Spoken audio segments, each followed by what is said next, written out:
Yo, what is going on, you guys? Yugioh here, and today I want to go ahead and say, first of all, happy Monday morning.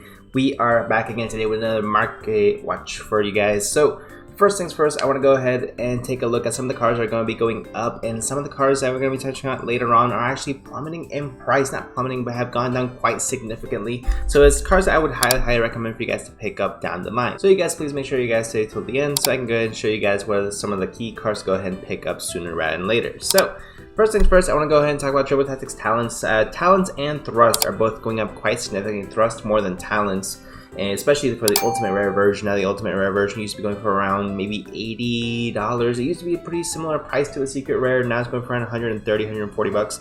120, 130 bucks, I should say. Now, Triple Tactics Talent is the more key card out of these two. Triple Tactics Talent allows you to out the entire Unchained board. All you have to do is have them activate any type of monster effect, search talents to take their DDD Wave Hiking Caesar. Then you can go ahead and punch over the rage, and what's cool about it is with the if you don't have anything else, is that DDD Wave Hiking Caesar can actually negate the rage's effect to go ahead and link summon off with your monster, so you are perfectly clear to go on your full offensive board and go all gas after that. It's really good. Which is another reason why I would probably start picking up cards like Change of Hearts. This is why I have high hopes for cards like, or for decks like Sky Striker, which do a lot of targeting and taking, things like that. DDD actually does that very well as a full deck overall, but it's something that, of course, that's more getting into varying topics of conversation. But Triple Tactics Talents is going up a little bit. Nothing too crazy, about $2-3 bucks per copy, but it is something that if obviously you don't get the Japanese ones, you can't use them in TCG. But around 18-20 bucks a copy, you guys are gonna have to spend per Triple Tactics Talents, which is a card that I believe is actually very much necessary. Thrust less so, but make sure that you guys have your copies of Talents in your back pocket so you guys can go ahead and use for when the time is right and you have that Unchained matchup. Also, of course, it is good in general overall, but more so than that. Next card that has actually blown me away about how much has risen in price is Bystials Disc Pattern. So Bystials Disc Pattern, of course, used to be used. It can be used in many types of decks. But primarily it has seen a lot of play and a huge price spike, primarily thanks to the Crimson King structure deck that just recently came out. Now, we did do a video with just 3 structure decks put together. Go ahead and make the best deck possible, but if you guys want to optimize this in a way that's going to be able to generate you the most amount of success, you are going to need 2 copies of Bystials Disc Pattern in your extra deck in order to go through full combos and really maximize the potential of the deck truly. So you can clearly see by this price spike over here that obviously I'm not the only one that thinks this. So the Bystials Disc Pattern is a card that, of course, it has a lot of versatility as far as what it can do. Different decks it's been played in.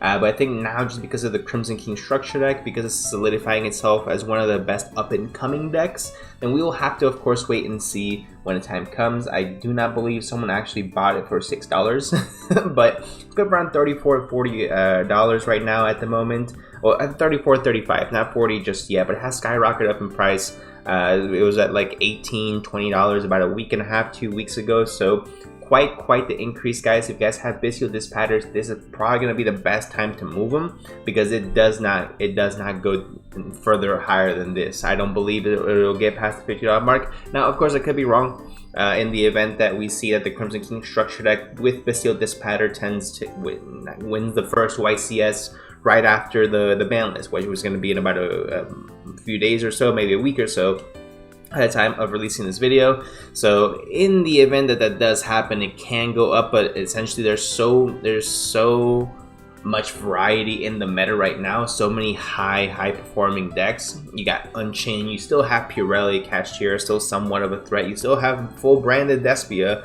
you still have to deal with full Labyrinth, you still have to deal with Chimera branded, you still have to deal with maybe Dragon Link, we'll see about that. So Bystials Disc Pattern, it can shoot up in price, but it's a card that I would feel very comfortable. I'm not a financial advisor, but I would personally, if I had it, feel very comfortable moving for around the $35 range. But that's just my personal opinion. Next, we have Duality. So I don't know if this is going to be used to replace the few copies of Bystial Mahamut as well as the Chaos Space you guys are using in your Dragon Link decks, but it is a pretty cool alternative. It has seen a bit of a price spike, not too much, but it is trending upward. So it's a card that you should definitely keep your eyes on for it. It's not a searchable card, which is the only thing that's very unsettling, not even with cards like Thrust. Because it is a quick play spell, right? So you contribute one lighter dark monster, especially one lighter dark monster from your hand, or extra deck with the same original type level, but a different original attribute, which is perfectly fine. During your main phase, you can banish this card from your graveyard, target one light dark monster in your graveyard, shuffle both into the deck, then draw one card. So I'm not sure if individuals are looking to play this in maybe 2-element decks, depending into the graveyard, you know, things like that. So it's something that is at least worth looking into, and at least keep your eyes on this and moving forward. And we'll go ahead and touch base with this card in the next few weeks just to see what the trends are with it. A card that, as of course, is going up, it's going to be Diviner of the Herald. I told you guys Drytron was going to become very, very popular. I told you guys it was going to become popular. I know it's going to be a strong deck. I know for a fact it's going to do well in competitive play.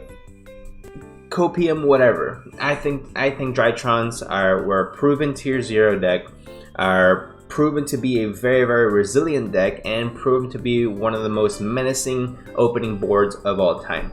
And also you have turn skips, you have the Herald of Perfection that can just keep negating a whole whatever you have. You can summon Vanity's Ruler with it. It's super easy. So the fact that this card shot up from being a $7-8 card to now being a $13 card is definitely worth the price. I mean, and this is across all the versions of the card, right? You have the ultimate, not the ultimate, you had the normal secret rare from Lightning Overdrive, shot up as well to around $17 to $20 per copy as well. Beautiful card, don't get me wrong. For a card that adds a lot of consistency to this deck, I am not surprised by it by any means, and I'm very much looking forward to see what exactly Drytron can do in the upcoming format. So, I guess this current format, since it starts today, right? Today's 24th, but you guys will see it on the 25th. You guys know what I'm talking about. Bystial Lubellion. So this is a card that has absolutely just gone so far down in price. I just want to go ahead and show you guys. This is over a month, right? And we've pretty much seen it with a confirmed reprint of the Megatons and whatever might have you. But this used to be an $70 to $80 card at one point. You know, it was a very, very oppressive card. Now with hitting the Bystial Mahamut, the reprint as well with the Bystial Lubellion, you can get it for like $10 a copy. So a very, very necessary reprint. So great job on this one, Konami. So if you guys are still looking to pick up for your Dragon Links, or you need it for your brand or strategy, or it might be, it's not going to be the time. Just know that, of course, without Bystial Mahamut, you are going to need to pick up another alternative, which is going to be Bystial Druid's Worm, which of course shot through the roof the second that Mahamut got banned. Limited, forgive me.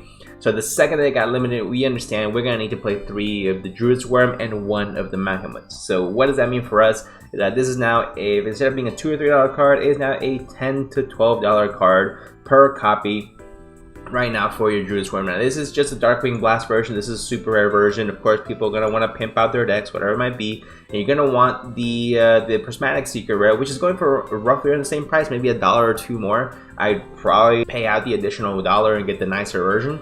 But definitely it's going to be a mandatory card moving forward. The reason why I like Bystials in this format is because they don't stop Unchained, but they help hinder Unchained. They also help you hinder a lot of other decks in the format as well, that now, because the Arise Heart is gone, a lot of graveyard reliant decks are going to be starting to come into fruition. Tier Limit being one of them. Bystials hurt that deck quite a bit. So cards like DD Crow, Bystials are still going to be going up in price, which is actually a card that I should really be looking up, because I would assume this would be going up as well. You guys are getting a kind of on the fly reaction. Okay, there's just so many.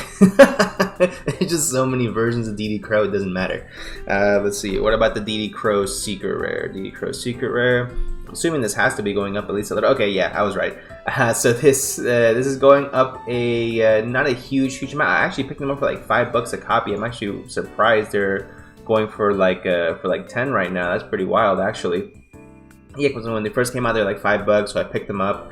Okay, so you're paying around 10 to 12 bucks a copy for DD Crows if you want the secret rare versions, but you don't need the secret rare versions. You just pick up some supers or some ultras and you get it for like a fraction, like cents on the dollar. So you guys will be just fine. Now, that is all of the cards that have obviously gone up in price. Now, cards that have gone down, I want to start with Bambuku. So, of course, with the initial hype of the new Magic Spectre support that was announced, not even released, just announced, there's a huge price spike in Bambuku. It's going for around $16 $50. I believe we covered it in the last market watch as well. So Mbuku had gone up quite a bit, and you can see it right here. But with that price spike, and there's also the wanting for the ban list to go ahead and give us back Kieran, so we can start testing a little bit with it, right? And obviously Konami disagreed, which is understandable. I understand.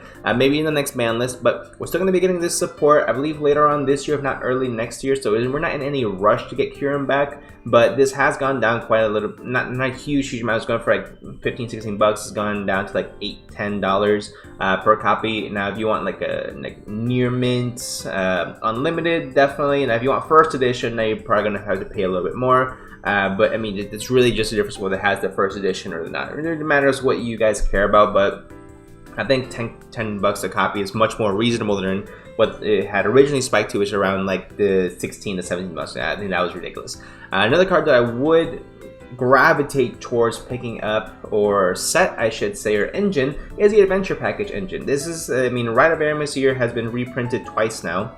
And now we have the Prismatic Secret, which is a beautiful copy as well, for $3 a copy. So you get $9 for your Rite of Aramis, $1 for your fate, or $2.50 for your Fateful Adventure. You add what, the $11.50 right now, and you pick up your Wandering Griffin Rider for 10 cents, and then you have your entire engine. And usually you pick up the equip spell. I forget what it's called. What's it called? Here we are. So it's Draco back. You get that ultra rare for Magnificent Mavis for 10 cents, and you're good to go. So it's like 12 bucks, and you get the entire adventure engine, which used to be $150 for the entire thing. So I think that's a pretty damn good deal.